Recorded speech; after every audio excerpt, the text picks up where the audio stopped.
Looking for the perfect groomer for your dog but don't know how? The answer may surprise you. It's not always about the haircut. Welcome to the 411. So you're probably thinking, these girls are nuts. Why is dog grooming not about the haircut? It's not. It's not. So the number one rule in professional dog grooming is your dog's needs must be met first. So in my opinion, there is a huge misconception when it comes to dog groomers, dog grooming, and what goes on behind closed doors. And it basically kind of comes down to the client's expectations versus the reality of what we can provide for your pet, because you haven't checked off all the boxes of the list that we're going to go over of potential needs that your dog may have. Now, in this video, we're going to coach you on how to find that perfect groomer for you and your dog. Now, finding the perfect groomer may be a bit stressful, so we're here to simplify that process and help guide you through the many grooming services available for you and your dog. Now, starting off with the grooming services, we have Salon. Typically a brick and mortar location where you drop your dog off. Generally, your dog is exposed to several groomers and other dogs. Normally, your dog stays for an average of 2 to 4 hours. Mobile is where a grooming vehicle comes to your home and parks in your driveway. Mobile typically is a one-on-one VIP service, generally an in and out service. In-home is a service where a groomer comes inside your home and grooms your dog in a familiar setting. Vet. Some veterinary offices will have a groomer on staff. This is a great option for those pets with special medical needs. Now, with these grooming services, we've created a category or two categories of dogs' common needs that we see on a day-to-day basis. Yeah, we broke them down into 2 categories of 5 topics each. Yes. And we're going to help kind of match the needs with the grooming services. Yes. So that's what we're going to do today. Yes. Let's get into it. Because I feel like that is the biggest misconception, that owners don't understand that these needs have to be addressed first to have a successful grooming and experience. Yeah. Let's start off with category 1. So in category 1, we have puppies, severely matted dogs, large breed dogs, obese dogs, and dogs that haven't been groomed before. What's our category 2? Okay, category 2 is aggressive dogs. We've got rescue dogs, senior dogs, anxiety, and medically fragile. So starting off with category 1, with puppies, we're not going to get too much into puppies just because we did a puppy intro video that you guys need to go check out. So definitely go check that out first before, going on with the rest of the list. Puppies, a lot of it happens at home. So it's definitely desensitizing, socializing, and that's pretty much all you need to be doing with your puppy. When it comes to the grooming services, I would say any one of them would work, but a puppy is pretty easygoing with all of them. So as long as you're working with them at home and desensitizing them and socializing them, you should be good to go. That's the first one. Going on to the second one, severely matted dogs. Okay, so with severely matted dogs, as far as what that looks like, I would say having an open conversation with your groomer, because it's important for them to know how severely matted, and so they can properly assess the situation. Yeah, and also block out the time allotted for that, because severely matted dogs take a lot longer time to groom. A lot of people think that, oh, well, you're just going to shave it so it's easy and it's fast.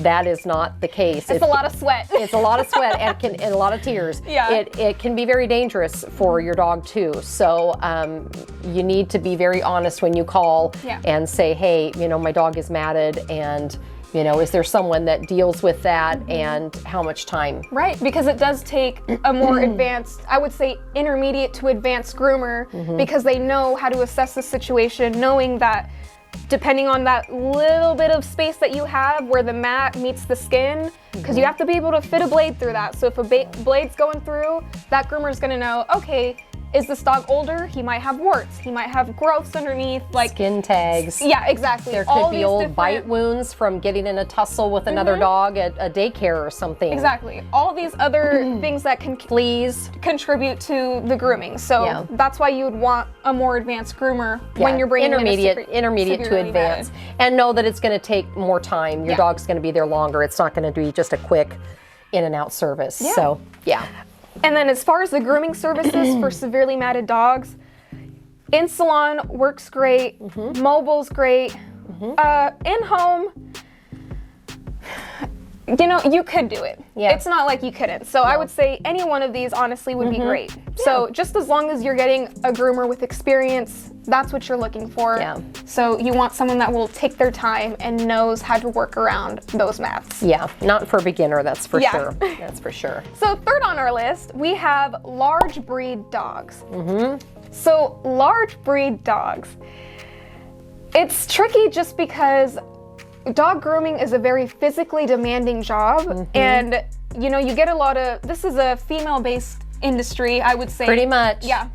So when you got Malamutes, Great Pyreneeses, Bernese Mountain 125-pound dogs that have no leash manners, aren't, you know, Socialized well. socialized well, that are just pulling you around. I mean, you got small girls like us working with these dogs, that it's just a lot of wear and tear on our bodies over time. So And it's dangerous. I've seen, you know, my girls working with these big dogs that, like, they've come off the farm or something. They have no leash manners. They're dragging them around the salon. They've dropped them down to their knees on the ceramic tile, flipping over backwards, or, you know, pulling my girls' arms practically out of the socket, you know, and trying to get them up on tables to groom them, or even up in the tubs is very challenging, and it can, you know, cause injuries. yeah. And a lot of, why we bring up large breed dogs in this is just because a lot of salons don't groom large breed dogs. No, they don't. Solely because it's a lot of wear and tear on the groomers. So depending if you have an older groomer that just physically can't put up with these bigger dogs. And might be working alone where they don't have a helper to help them. Right. So it can be tricky. So that's why we wanted to put it in the list, so you know, not everybody grooms large breed dogs, so we have to kind of work around that and find the groomers that will. Yeah, just being honest about why a lot of groomers don't groom large breed dogs is, you know, not only things we just talked about, but it's not cost effective in a salon. And, you know, a lot of people get offended by that and they don't understand it. But, you know, at the end of the day, this is not a hobby for us, and we have to earn our living, and we need to keep our bodies well and in one piece.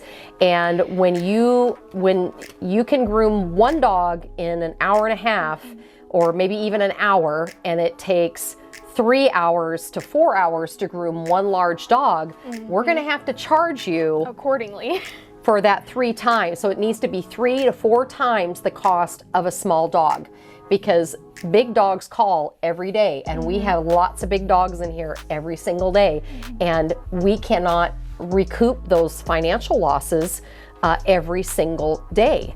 Everything costs more when you have a large breed dog. The vet bills are more, the food is more, the grooming is more, you know, So, So grooming services for large breed dogs, all of them work great. There's really no, I would say, any problems with them. So nope, any of them. Yeah, in-home, vet, mobile, salon. yeah. Yep. All right. Okay. So moving on to number 4, obese dogs. Now this one is a touchy subject. It is. It is. With obese dogs, the number one thing that we want to stress is that we're not fat shaming dogs by any means, but we also have to understand, like with large breed dogs, it's a physically demanding job. So if I have to physically support a 150-pound golden retriever, I can't do that for 2 hours straight. 2 hours straight. And you know, and I have to go from the table to the tub to the drying room back to the table, and like, it's a lot of moving around. I can't just do that service in one spot and get it done in its totality. Yeah, you know, and like, if the dog can't walk freely, and a lot of large breed dogs, especially that are obese, just can't they just walk. plop to the Yeah. floor, and then we can't even get them up off the floor. Right. So, and we do have a lot of people that get, they are offended by us saying something. We're very kind about it. We're Right. not just like, oh, your dog's fat. But it's not healthy for Yeah. your pet. And that's the important part, is the Yeah. health factor. We Yeah. need to take care of our animals, and they don't choose to eat everything. Like, Yep, it's what we give them. It's what we give them. They're heavy because of us.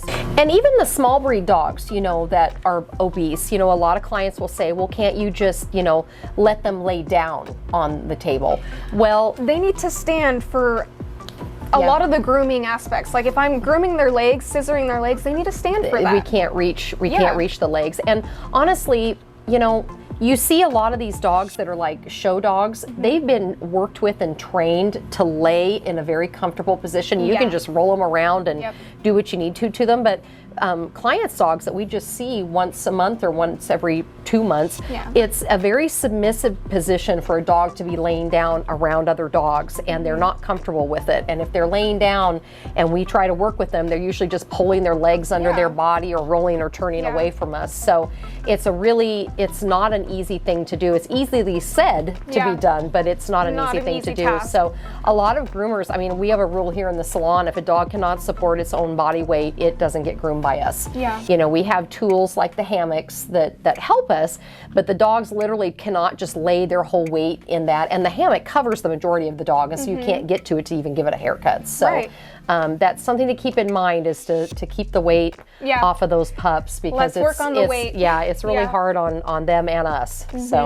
So grooming services for obese dogs, salon is perfect, mobile is perfect, in-home would be great, vet as well. The last on the first category is dogs that haven't been groomed before. So with dogs that haven't been groomed before, that just takes us to assess the situation and be able to find the right time allotted for that dog, just because we don't know exactly what's coming through the doors. We don't know if this dog's going to be super skittish, if it's going to want to bolt at every corner, or just off your table out of the tub, Yeah, You we don't know. always just kind of expect the worst expect the worst and then find out maybe your dog's totally fine, and we Right. just, but we prepared for the worst, so we're ready. But Right.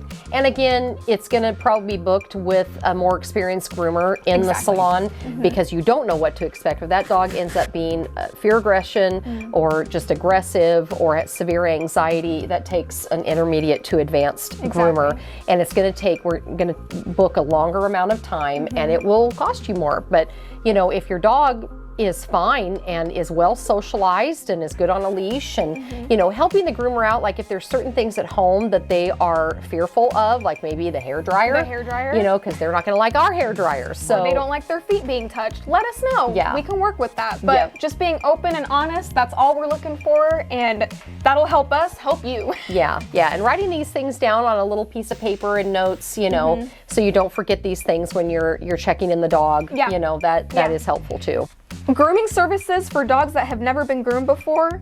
Mobile and the in-home might be the better places to start, just because it's quieter, and they can kind of assess the situation a little better. And in salon even would be fine, but I would book it kind of first dog of the day, last dog Yeah. of the day. Yeah, So there's not a lot of commotion going on, and so you can really have that time with that dog. Yeah, I would say so. Yeah. Yeah. So in-home, mobile for sure. Those work just fine. Yeah. Okay, so that Okay. was category 1. Okay, so category 2. Well, if we get there, y'all need to stay tuned for category 2 in our next video. Yep. But thank you so much for watching this portion, and we'll finish it up in the next half. Bye.